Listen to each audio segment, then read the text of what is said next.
All right, we're in Algebra 1, Lesson 0-7, the distributive property. It is the 7th of September, 2023, the last lesson of Unit 0. Let's go ahead. You guys know how the distributive property works on a basic level, so let's just start off with an easy example. Example 1. When I say distribute, if I have a number like 2 and it's in front of some parentheses, like 4x plus 1, the way that you distribute is you multiply. It's repeated multiplication is a fancy way of saying, or distribute is fancy multiplication. You distribute once and then twice. This only works with multiplication. If there's a plus sign in between here, it does not work. A multiplication symbol, you have now unlocked the ability to use multiplication. 2 times a 4 gives us an 8. 2 and x, those are not like terms, so they just stay next to each other, and I just leave the x alone. 2 now gets multiplied by the next one, by the 1. 2 times 1 is 2, and there's no other thing to multiply by. I'm essentially done with my multiplication, and I need to make sure that I take the correct sign. So the plus sign and the plus sign are going to match, and I get my final answer.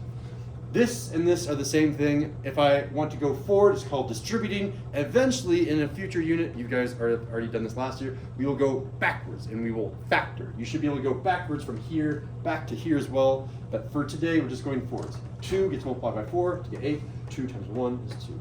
Let me give you a slightly harder example. But before I do that, the rules. The way that we have the rules for multiplying with polynomials, and this is, I guess I'll write this over here. Technically, we're talking about rules for multiplying polynomials. Do I want to use the word polynomials? I'll have to define polynomials, but that's technically what we're doing. Maybe a better way of saying this would be saying like multiplying variables and constants. That might be a better way. It's a little bit of a mouthful to say, but then I don't have to define polynomials. So you can say polynomials, but I'm just gonna say multiplying variables and constants. Constants, if you don't like that word, cross it off and say numbers. Constants is just a fancy way of saying numbers that don't change. They are constant. They are 2. 2 does not change into 3. But x could be 3, it could be 5. It's variable. It does change. All right. So the rules. If I have a, I'll just say I can spell it here. Constants get multiplied with constants. Constants multiply. Is everyone okay with this notation of saying with? This says with, and I just got lazy, so I did a hyphen. So this says constants multiply with other constants. And that's pretty straightforward. I don't need to explain that. The next one I do need to explain just a little bit. When I'm talking about variables, yes, they do multiply with other variables, so I can say the same thing with variables. It's kind of tedious to write it out. Variables multiply with other variables. But that's really tricky because sometimes it will increase your power. Sometimes it will not. And most of the time it will change the power. But I want to show you a few different things that we have for variables. Constants times constants are easy. 2 times 3 is equal to 6. Wow, so hard. Nothing new is gained. But if I give you a problem like x to the power of 2 times x to the power of 3, now you have to know your properties of exponents, which you should have mastered from the 7th and 8th grade. So again, a reminder for how properties of exponents work for multiplying variables with other variables is the following. You do 2 things. I'll say 1 and 2. 1, don't change the base, aka don't change the variable. If this was x, it doesn't change to 2x. X stays the same. And 2, you're going to add the exponents. As you'll probably recall from last year when I was teaching you the properties of exponents, there are a lot of them, and this is essentially just one of the many rules. Multiplication of variables. So let's give a harder example. If you guys are ready, are there questions about this? I think the example will hopefully make things more concrete. Example 2. In example 2, I want to do 3x times 4x minus 9. The answer, you can write this all in one line. I can just do an equal to sign over here.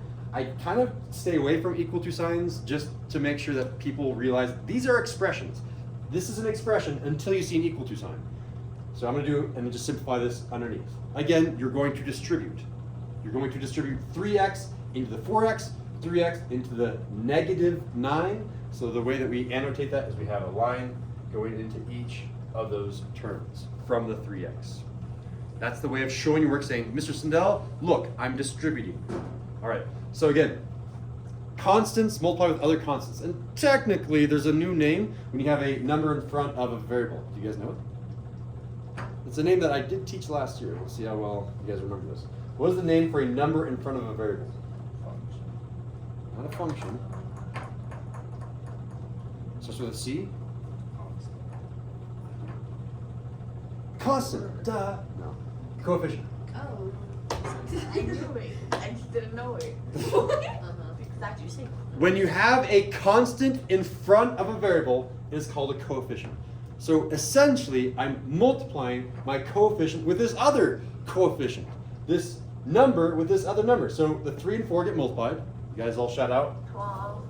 Easy, okay. This is the tricky part because I don't see a power, Mr. Sindel. There's no power, no power. What do I do? It's secretly a power of 2. 1. What? I knew it. Yeah.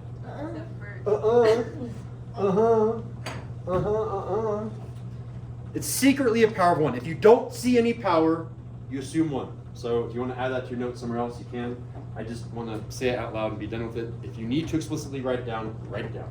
When no power, assume it's 1. All right, so I'm not going to change the base. The base is still x. I'm going to write the x. And then I'm going to add the two numbers together. 1 plus 1, you all shout out. 2. And we're done with that first multiplication. And then I move on. I say, okay, I'm done multiplying by that first term. Now I'm going to multiply by this other term. 3x times this negative 9. Well, I'm going to multiply the numbers together. The 3 and the 9 get multiplied together. 3 times 9, shout out. 27. 27. X times, there's no other x. Look, x times, I'm missing an x. You just keep the original x. You might be tempted to write a 1 here. You might want to say, well, technically it's a 1 here. In order to be simplified, if you ever have a 1 here, you hide it. That's simplified. Simplified means you don't have a power of 1, you hide it. And then lastly, make sure that you have the right sign. This was a positive times the negative, giving us a negative, and we get our final answer. I'll give one final example, and then we'll move into group work.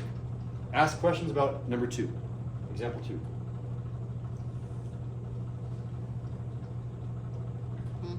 Give me a fist of 5 on number 2. At least give me something. How well do you understand? Oh, wow, I'm getting like 4s and 5s. Okay, that means you guys are getting it. I don't see that glazed look in students' eyes yet, so. Example 3. 1? 1 for this one?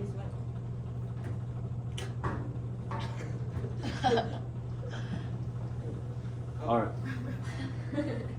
Example number 3. I want to do, did I just do 4? Good, okay. 4x squared. Ooh. I'm going to leave 4x squared. I'm going to do, you can distribute another way as well. I won't ever do this to the homework or the quiz or anything, but you should be ready for it. I think someone in Algebra 2 told me this today. You can't do that. You can. I'll teach it to you right now. 4x squared. I'm starting the parentheses early. What? You're not allowed to do that, Mr. Zell. 4x squared minus 3x plus 7 and the parentheses. So far I just have a trinomial, which we'll learn how to speak about polynomials later. And at the very end, I'm going to have, what am I feeling like? What did I do last time? I did 3, feeling like a 2, just for a nice easy example. And we'll do 2x. So I did say out loud earlier, the number has to go in front. It doesn't have to go in front. The number can be at the end, and you can still distribute backwards. That is allowed. So I'm kind of running out of room here, but I'm going to show my work. I'm saying I'm going to distribute. This is saying this expression times this expression. This 2x is going to be multiplied by the 7. It's going to be multiplied by the negative 3x. It's going to be multiplied by that 4x squared. So show your work with that little arc going into all three of those terms. It's okay to go backwards. And let's first do this first term times this 2x. So, quiet raised hand. What is this going to be? I only see one hand. Oh, I see two hands. What? I said just quiet raised hands. Wait, for what? What's 4x squared times 2x? I see 3 hands. Yeah, Valentina. No, like she's so enthusiastic. Look at 8x3. that. 8x3. To the power of 3. Oh, 8x to the power of 3. Okay, that's how we use academic language in here. You are correct, and I will make sure that everyone understands. 2 times 4, 8. X to the power of 2 times x. Isn't that 0? You assume it's 0, right? No. Oh, you assume it's 1. Okay. 1 plus 2 is 3. Done. All right. Straightforward. All right. Let's do the second term. Negative 3x times 2x. Quiet raised hand. Who's got this? Ooh, I've got 4 right off the bat. I'm missing 3, though. Evan? Negative 6x to the power of 2. Negative 6x to the power of 2. You guys think he's right? Mm-hmm. You give him a thumbs up. He's right. Yeah. All right. I think he's right as well. Again, 2 times the negative 3 is a negative 6. X to the power of 1 times x to the power of 1 is x to the power of 2. You just add the exponents. All right. And then the very last one. Go for it, Zane. Me? That's it. Yeah, Zane. 14x. Positive or negative? Positive. Positive 14x. You want to write a 1 here? No. No, because it would be simplified if we just don't write it. And that's correct, yeah. 2 times 7 is a 14. X times there is no x, just leave the x. And again, if you wrote the 1 here, you're technically mathematically correct, but it should be simplified, meaning that you don't have the 1. That's our final answer. All right, I forgot to start with our objective, but our objective today was, can you use the distributive property on variables?